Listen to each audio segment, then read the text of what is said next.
Bonjour et bienvenue au jardin d'Écolo Bio Nature. Alors je profite de ce beau dimanche de mi-octobre pour vous faire une petite vidéo où on va voir ensemble ce qui reste encore à manger au jardin à cette période.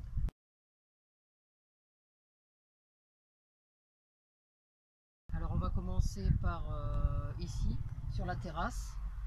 Tout d'abord le poivron des Landes. Vous voyez, il y a l'ombre qui donne. Alors, on va le voir mieux par ici peut-être. Il commence à mûrir et puis vous avez deux gros qui sont déjà bien mûrs qu'on va pouvoir cueillir. Alors bon, quelques petites tomates, mais ça c'est anecdotique, les tomates. Alors ici, de la salade à repiquer et puis un peu de Mizuna. Bon, là c'est pareil, quelques petites tomates mais presque rien. Une fraise. Bon, ce sera la dernière de la saison, hein. Donc du céleri, de la ciboule indienne, verveine et ciboule indienne là-haut. Une petite aubergine, ce sera la dernière aussi. Alors ici encore des poivrons.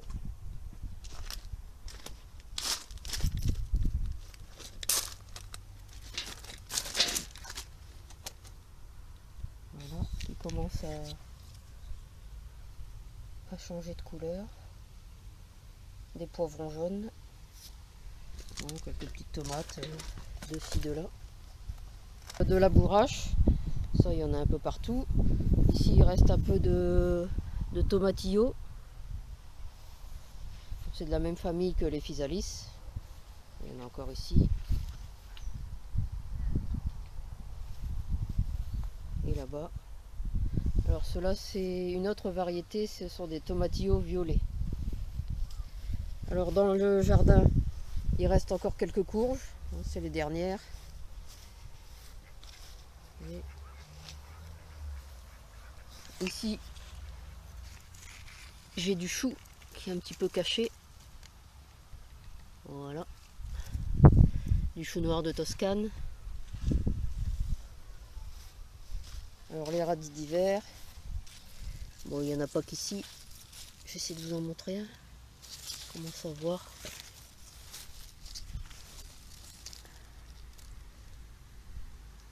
Voilà. Alors un peu de salade. Caché aussi.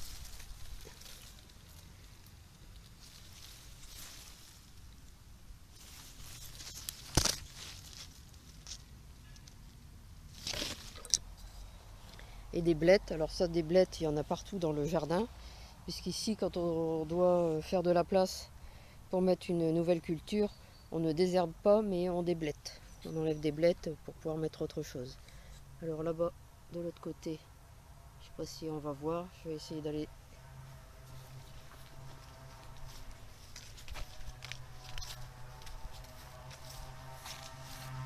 Des salades qui commencent à pousser. Ici aussi, il y a de la salade de semer qui commence seulement à sortir. J'ai dû mettre un cajot pour protéger des canards. Alors on reprend.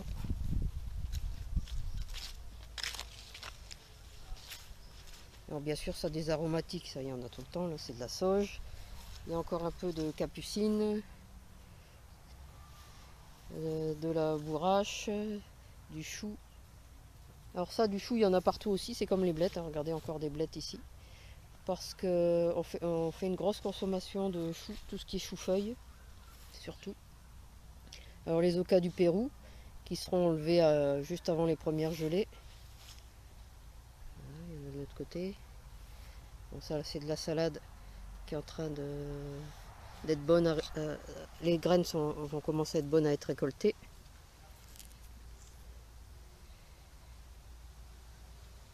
Vous voyez.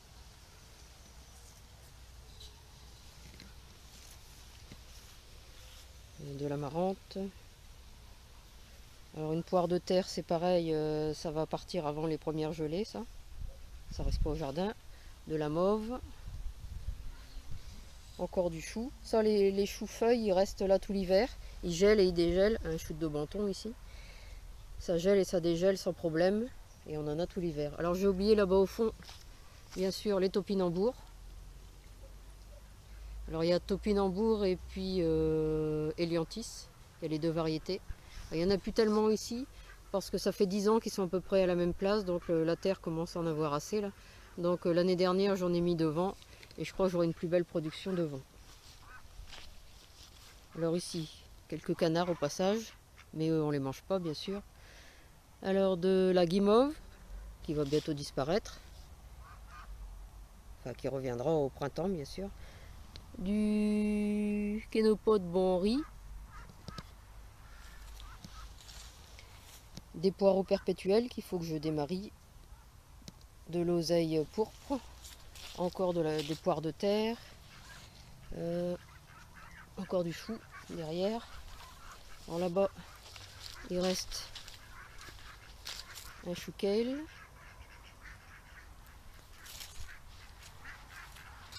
On revient ici avec des salsifis au milieu là. Encore un chou, de l'oseille pourpre, des poireaux perpétuels. Oui, là ils ont été bien démariés donc ils commencent à être un peu plus gros que ceux que je vous ai montrés avant. Alors, pas confondre les poireaux perpétuels ici et ici les salsifis. Hein, vous voyez, c'est pas la même implantation, donc on voit bien la différence. Alors encore une courge qui finit de mûrir, encore un chou palmier, de la bourrache, ça on peut en manger tous les jours, il en reste toujours, encore du chou, encore des blettes. Et on va passer de l'autre côté. Alors toujours du chou palmier, de la roquette sauvage, et ici de la roquette cultivée. Vous voyez, les feuilles n'ont pas la même grosseur et la roquette cultivée est plus douce au goût que la roquette sauvage. Personnellement, je préfère la roquette sauvage d'ailleurs. Un petit chou brocoli, ce sont des brocolis âgés, c'est-à-dire ça fait des tout petits brocolis. Je sais pas si vous voyez ce que ça donne après une fois en fleurs. Et vous en avez plein qui repoussent comme ça, des tout petits qui repoussent.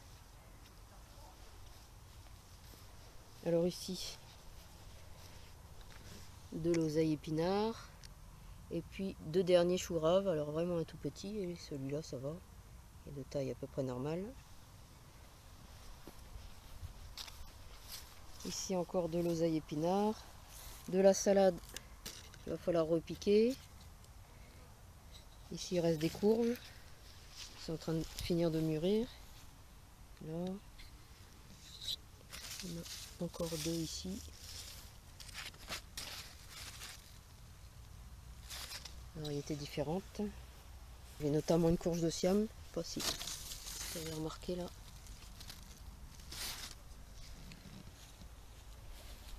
Alors, par ici ça diminue.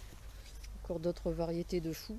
C'est ce qu'on appelle couramment le chou à vache, qui est bon aussi à manger en feuilles. Alors de l'amarante rouge au milieu de la bourrache. Là. Alors l'amarante, vous mangez aussi les feuilles. Vous ne mangez pas que les graines. De l'amarante blonde.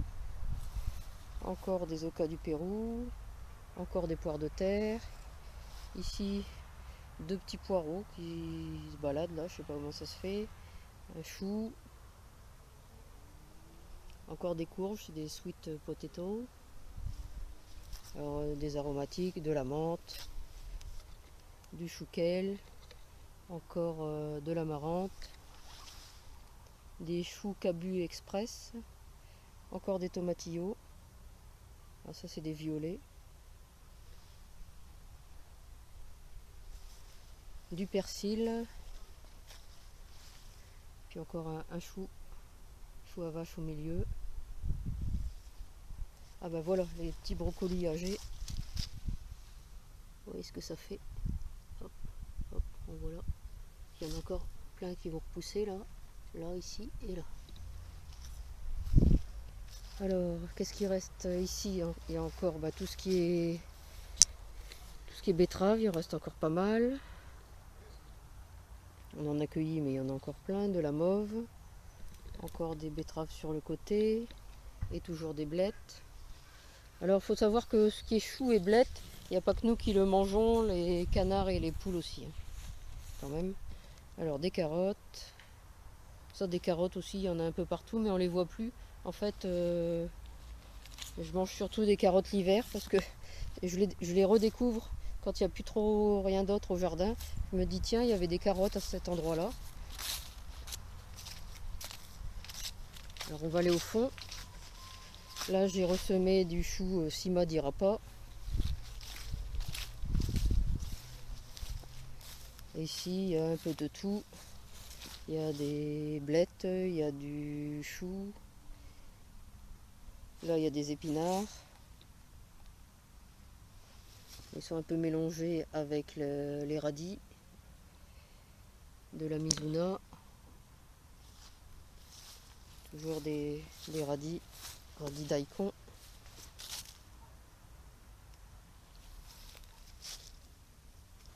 Ici, il reste une petite tomate.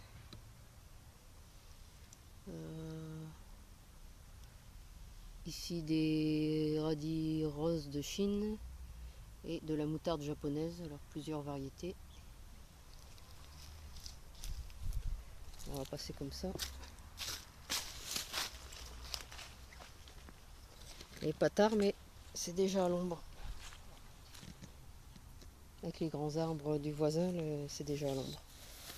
Alors la Mizuna dont je vous parlais tout à l'heure. Ici encore des radis d'hiver, poires de terre, choux de Daubenton, qu'on soude. Quelques haricots, mais là c'est pour faire du plan. Les haricots orteil du prêcheur.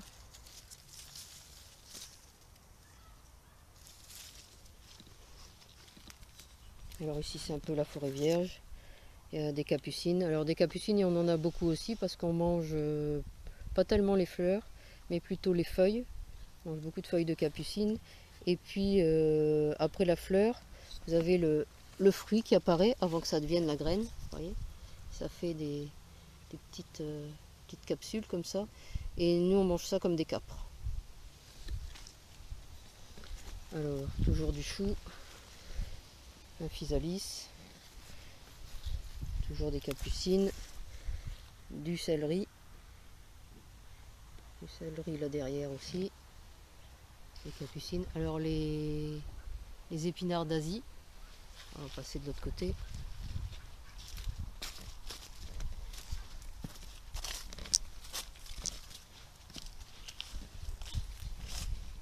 Alors ça c'est pareil, les épinards d'Asie, tant qu'ils ne gèlent pas, il y en a à manger. Alors là on ne pourra pas passer, on ira par de l'autre côté. Ici toujours du chou kale, de la menthe, chou de menton, chou kale,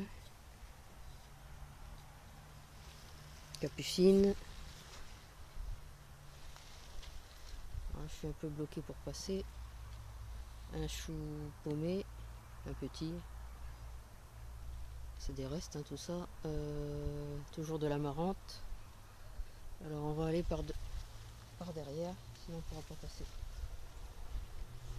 Alors les sweet potatoes, là on les voit mieux. Alors encore de la bourrache, ça il y en a plein aussi. On en mange pas mal, donc il y en a toujours beaucoup. Alors quelques plantes sauvages, hein, de l'aquilée millefeuille, de l'égopode, on mange pas mal aussi. Alors les orties qu'on n'a pas vu devant, enfin sur le côté, quand on a vu les topinambours, j'ai pas pensé à vous montrer les orties, parce que pour nous c'est un légume à part entière. On mange beaucoup d'orties. On va essayer d'avancer ici, dans les capucines. Il reste un peu d'oca du Pérou.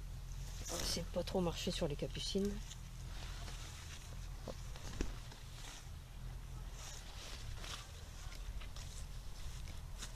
Bon, la menthe.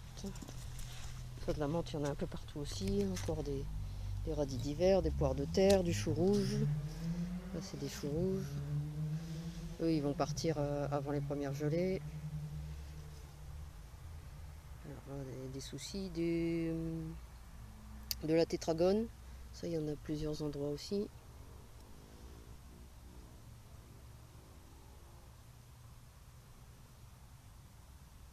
Voilà.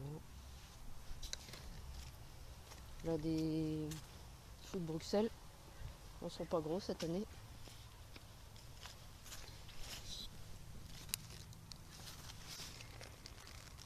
Ici, vous voyez les petits choux. Alors ça c'est pareil, ça reste dans le jardin. Alors le persil, toujours des capucines. Là-bas au fond, c'est carrément dans l'ombre. J'essaie d'avancer un peu. Donc un chou palmier. Encore de poire de terre. Il doit y avoir 2 courges encore qui se promènent quelque part. Des choux au milieu là. Ici, du chou sibérien. J'essaye de voir si je peux vous montrer les courges sans tout casser. Non, on les verra pas. On les verra pas. Ici une petite courge banana jumbo, mais je pense pas qu'elle va réussir à aller jusqu'à maturité.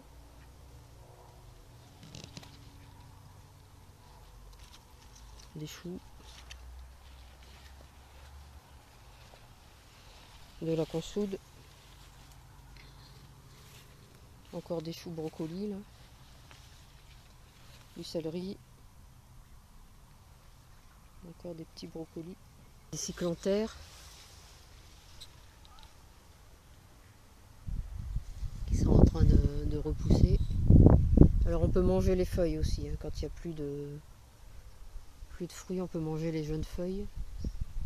Il y a des tout petits qui sont en train de repousser à nouveau. Donc vous voyez, il y a encore pas mal de choses au jardin, mi-octobre, et on aura encore des choses qui vont rester tout l'hiver. Tout ce qui est chou, tout ça, ça reste tout l'hiver, et puis des salades que je dois encore repiquer. Donc ça va rester l'hiver.